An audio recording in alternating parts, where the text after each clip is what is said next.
This is the Red Pill Reich. Now, you got people out here saying that those of us that want ethno-states are coping.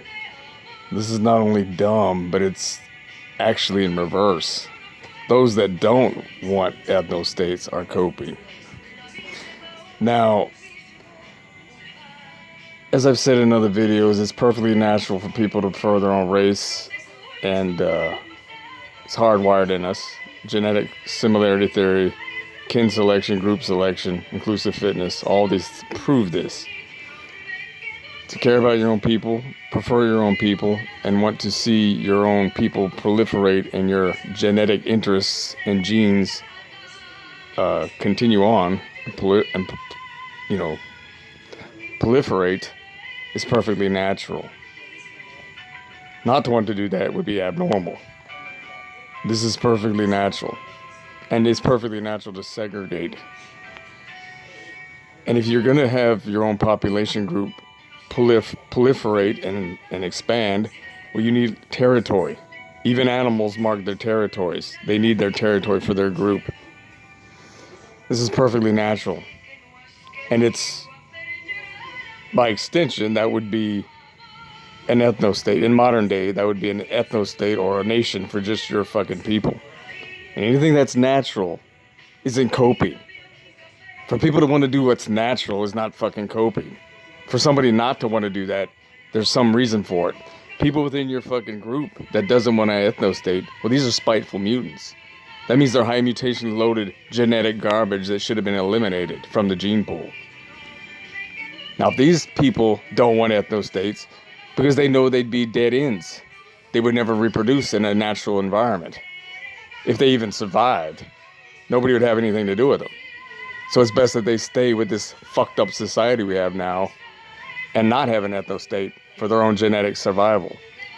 Those other groups of races, because today we live in this maladaptive, multicultural clown world, so these other races of groups, like, say, blacks, well, even though a lot of them give lip service to wanting to have their own ethno-state, when the time comes, they really, deep down, they know the end conclusion. It's going to be back to the mud hut for them.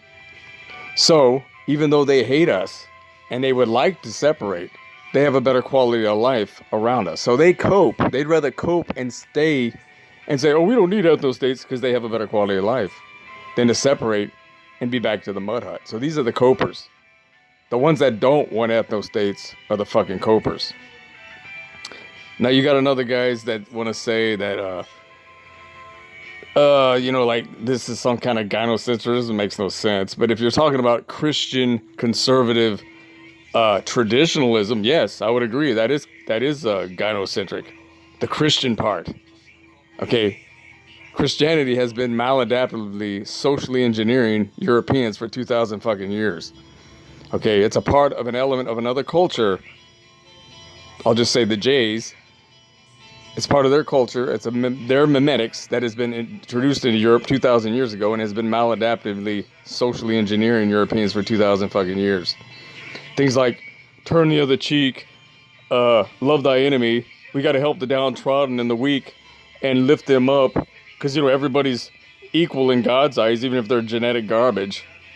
And this is what has led to the pathological altruism of white people. Now,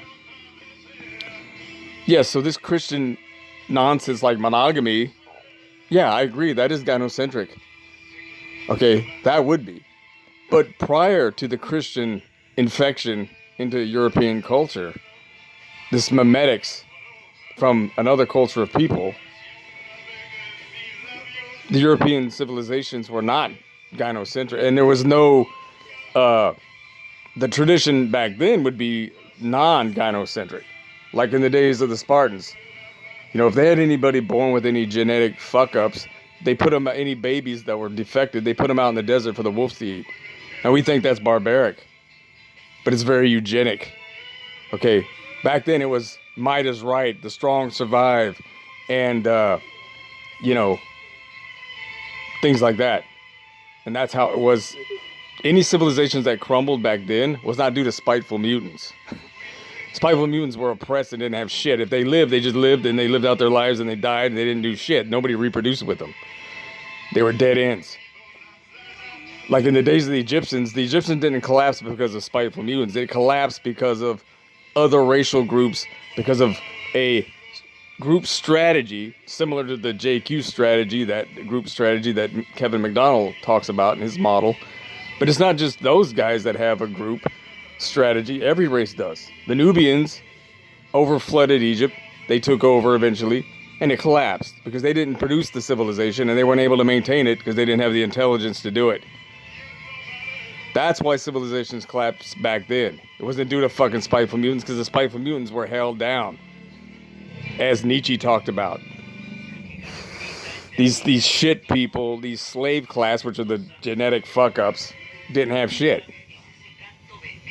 So to say that today, yeah, if you're talking about Christian conservative traditionalism, yeah, that is gynocentric. But traditionalism prior to Christian influence upon Europe, it was not gynocentric. Like going back to even the caveman days, it was very androcentric. Okay, so there's nothing wrong with traditionalism if it's not Christian conservative traditionalism. Now, that's what's really going on here.